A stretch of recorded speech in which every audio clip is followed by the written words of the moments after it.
and welcome to this episode of Health WISE-360, a creation of Clarissa Burt, founder of In the Limelight Media.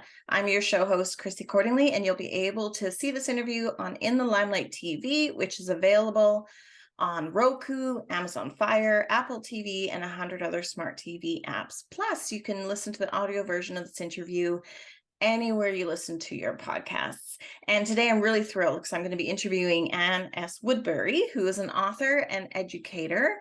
Anne has a bachelor's degree in family and child relationships and is an advisor to medical professionals unfamiliar with a rare disease, myotonic dystrophy. And a few of the common symptoms of that are fatigue, apathy, isolation, and withdrawal. And I'm just really thrilled to learn more about this. So thank you for being here today, Anne. Thank you. I love it when people are interested. I'm very interested. So let's just start off with sharing with listeners, what is myotonic dystrophy? Okay, well, myotonic dystrophy is considered a rare disease. It is one of the many muscular dystrophies. It is the most common adult onset, but that does not mean that it doesn't affect children. It can be congenital. It's 1 in 2,100 people is how much it presents itself, but the more average amount of people that know about it is more like 1 in 8,000 because it's very misdiagnosed and 7 years plus to get a diagnosis for most people. Yeah, that's quite common for a lot of different chronic illnesses or rare ailments, right? It can be up to a decade sometimes for some of them. So I would imagine that would be really frustrating for people that do have some of these conditions. I know that for my own self, because I have my own chronic illness and I'm high functioning, but rest can often be stigmatized as laziness. And I know there's some parallels with myotonic dystrophy. So my oldest child also has a condition that keeps them very, tired. And the other day they said to me, Mom, you know that I don't like laying around all the time, right? That this isn't what I want to be doing. It's a have to be doing. And of course, I understand. But why is that hard for some people to wrap their heads around the idea of laziness as something people should be ashamed of and have total control over when there's actual medical conditions? So maybe you can share a little bit about how that sort of gets stigmatized in myotonic dystrophy and how it presents. Well, that's the large reason why I wanted to write my book. Even though it may be a rare disease, some of the symptoms many people experience. I actually believe if we didn't have modern subsidies and the programs that we have in another era, my kids would be homeless and it would just be really hard. And so it tends to not be recognized the way that it needs to be recognized. Mm-hmm. Absolutely. So how does it actually present in a person? So if someone has myotonic dystrophy, so I know your whole family, right? Your husband and your 4 children all have been diagnosed with this disorder. Can you share a little bit about what that looks like in people? Like what the actual symptoms are, how maybe some examples of how interacting with them or how their life is lived, that people may be like, oh, wow, I didn't realize that could actually be a symptom of the larger picture. Right. So it manifests differently. In fact, they've got a big study going that my family just recently participated in Rochester. And they send you all of the equipment and they do a remote testing. But the main reason for this is because they want to try to understand why it's so variable in people. So my husband, it has a unique trait where it gets worse in each generation. That's called anticipation. And there's a couple other diseases that have that. Fragile X is one of them. And so my husband virtually has no symptoms except that he had early onset cataracts. But even the eye doctor wasn't picking up on that being an indicator of a disease. So we had all of our children and didn't know that it was in our family. And so by the time the youngest was 7 and the oldest was 21 was when we started to figure this out. And so my children are more affected than my husband. I kept thinking I just have lazy teenagers, Oh. and figured, that's because all of my kids have it. So I didn't know any other reality. And so just kind of learned that that's the way my kids were. And it wasn't until we got a diagnosis that we started to understand and find treatments and options. That must have been very reassuring for all of you, especially as a family. And I'm sure, I would imagine that would have brought you much closer together, right? Because when you can understand and empathize with something, it would bring you much closer together in connection. So that's wonderful. So people would get the symptoms of this, even though there's such a wide range of symptoms, but a lot of the symptoms would mimic similar disorders or other disorders like autism spectrum disorder. So how often do those two maybe get confused for each other by, say, medical professionals even, or by teachers or other people that are in the lives of these people? And how do they actually differ? Well, and that is a very valid question. And as far as the prevalence of it being mixed up, I don't know. But anecdotally, my husband's cousin's child was diagnosed with autism. And it wasn't until years later that they realized that it was myotonic dystrophy. And the reverse happened with my family. They got diagnosed with myotonic dystrophy and eventually got diagnosed with Asperger's, which is really because of the myotonic dystrophy. It's the way that it affects the brain, the cognition. But that's part of why I wanted to tell my story, is because there's people out there that, like my family, we didn't have a name for it. We felt so isolated and so rejected. And yet if we were aware, or maybe if I'd been more aware that people can't help these things, I kind of grew up thinking, because I'm a highly driven person. And so I would just figure that people that were low income or different things like that just needed to find their own motivation button, because obviously I'd found mine. Yeah. And yet none of my kids had that. And I knew in my heart that my kids were good stuff, but they just weren't meshing with society. We ended up homeschooling for about 6 years before we got the diagnosis. So it made a lot of changes in our lives. Absolutely. Well, the world is definitely set up for neurotypical people, right? Rather than neurodivergent. And it's, even though we still call them disorders, we're finding that some of these things aren't so much diseases as they are personality types and traits. They're just like, because people live on a spectrum. All of us are part of a spectrum, whether it's autism or a different or neurotypical, right? It's a spectrum of personalities and brain types. And so one of the symptoms is, and this kind of made me pause for a second, because I know that this has, and it made me think, oh, I wonder if my daughter, my oldest, should get tested. Because you said one of the symptoms is the ability to make decisions. And that's something that often we tease people about, right? Like, oh, you're so indecisive. We may poke fun at them. But how, can you share a little more about how that inability to make decisions could actually be part of a larger medical condition?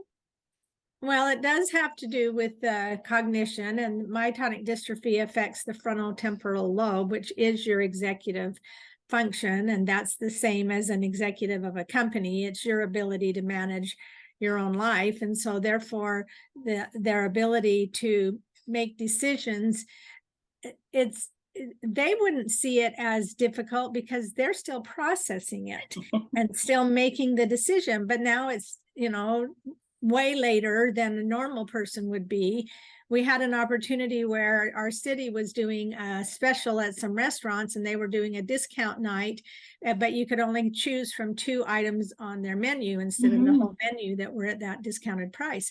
And we took our family to one of those, and that dinner was so easy because they only had 2 choices. And it was just really eye-opening that even when I'm presenting them with ideas, I need to narrow them down so that they don't have as much to choose from.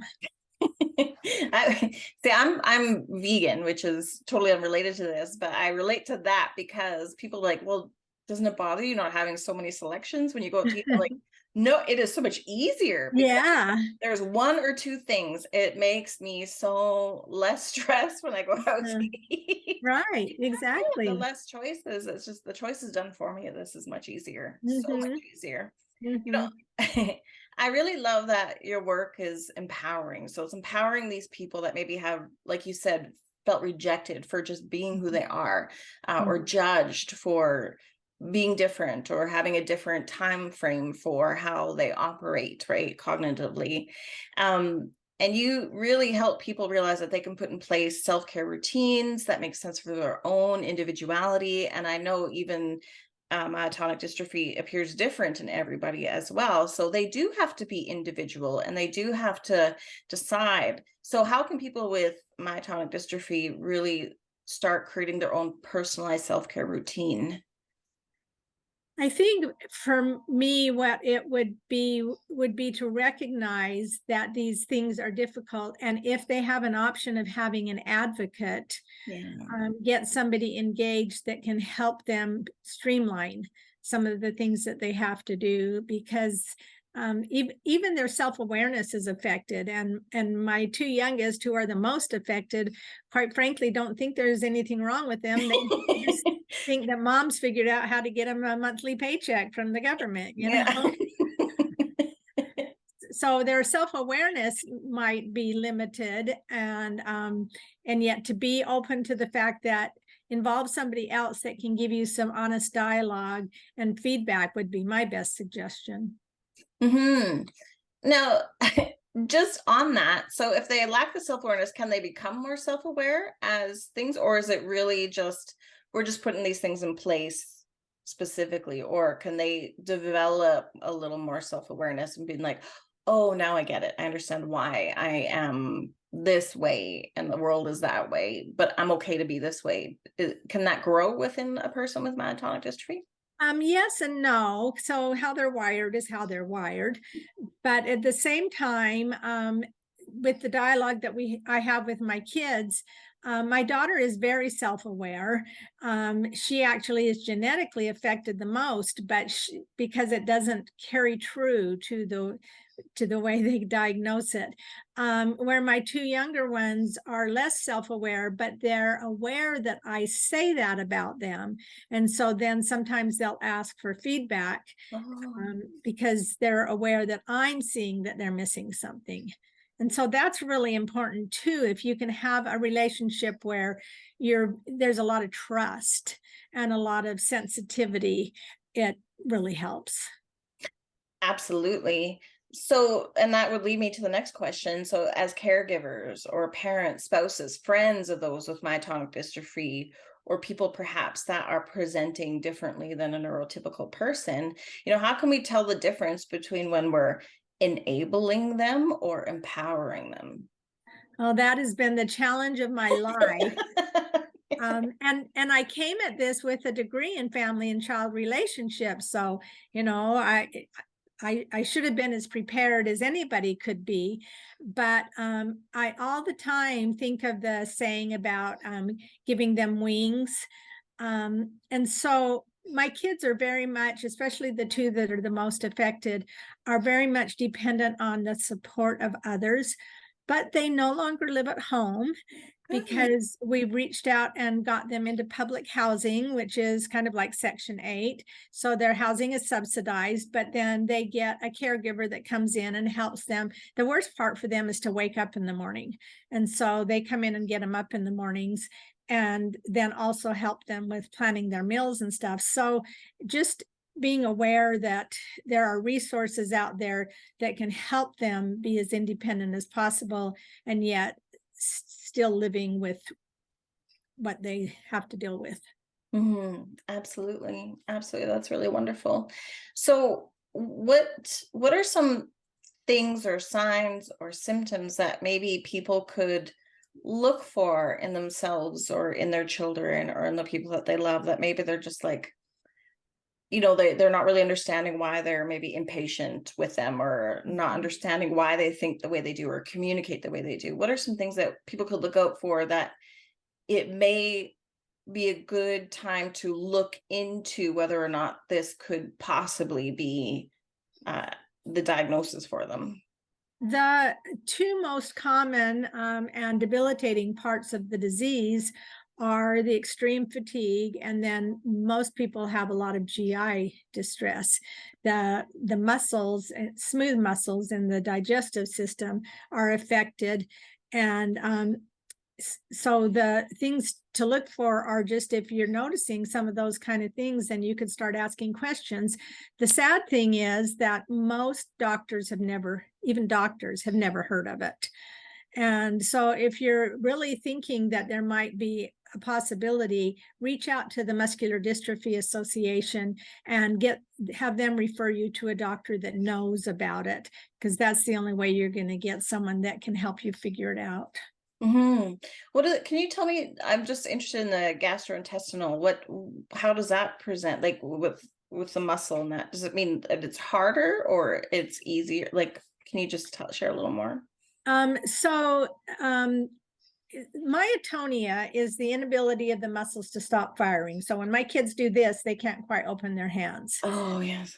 So the muscles keep firing. So if you think about that in your GI system, it would stay constricted when you don't want it to. It also just affects the motility. The stuff processes slower. And my one son, we ended up taking him to a pelvic floor specialist, Yep. which was originally for women after childbirth, but they found that there's many people that this can help with. And here this young man was, and he was probably 35 at the time we found this out, and he was always having GI distress. We found out he could not pass gas. So you can imagine the GI distress if that was staying inside of him. So he had to be taught how to be aware of those muscles. And it's not that he could control them, but he could pay attention to when they were constricted and hold through that, sit through that until he could find a time that it would relax and just be self-aware, so that then he could learn how to pass gas, something that basic. It had never crossed my mind that he couldn't do that.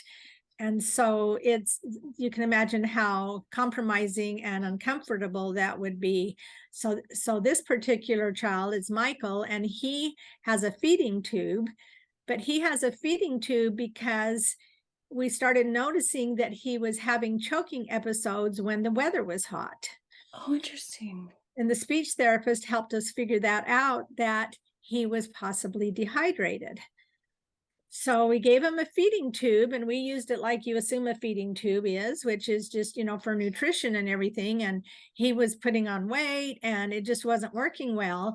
And at that point, we hadn't figured out the dehydration part. So we kind of just left the feeding tube alone for a while until we figured this out.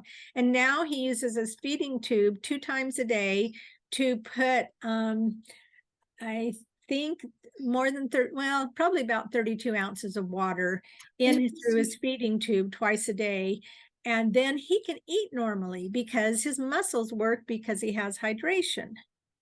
But if he didn't have that, we were having to give him the Heimlich maneuver. Oh my goodness, how scary would that be? But that makes sense to me. That's sort of like you put oil in a car to grease the engine. So we are water, we need that lubrication. So that makes a lot of sense, right? When things get kind of hard, that would make a lot of sense to me. That's really interesting. Thank you for sharing that. I really appreciate that. It's amazing. So if you had any last words of advice to people, or what would you like the world to know about myotonic dystrophy? Well, I'd like the world to be aware of anybody that is atypical, and that they're not being the way they are with some agenda. It's that they can't help it. Almost all of us are doing the best we can. And so just have space for the differences. What was the rest of the question? I think that answers it, really, is to release judgment, have empathy, and get curious as to the why, right? It's not the behavior or the action. It is, how someone actually thinks and works, and that's okay if it's different, right? That everybody needs empathy and support. So the curiosity is really critical in the myotonic community because it's a generational disease, because it affects each generation more. When a child gets diagnosed, then one of the parents get diagnosed, and then a grandparent, and they're probably at all similar levels at that point. But because of the way it affects the cognition, the older generations, this just seems so common, don't really want to understand it because, well, I've functioned this long, what's their problem? And so curiosity is a very important part in our lives.